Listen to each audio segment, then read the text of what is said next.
So let's pick the key of D flat major. Let's first play the D flat major scale. And now let's pick the first chord. We're gonna do a 4, 1, 5, 6. That means we gotta start on the 4th degree. And the 4th degree will be F sharp major. Now the 1 chord is the first chord of the scale. This is going to be a C sharp major chord. So the 5th is G sharp major. And for the 6th chord, we're gonna play a B flat minor. Now if we play those all together in the sequence,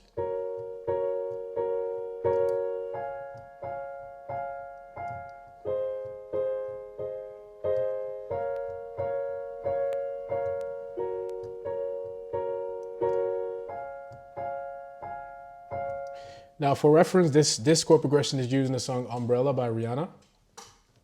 The exact same chord progression. So it just shows you what you can create with just the diatonic chords inside of a major key. So once again, thank you for watching. Subscribe to the channel for more tips and tricks.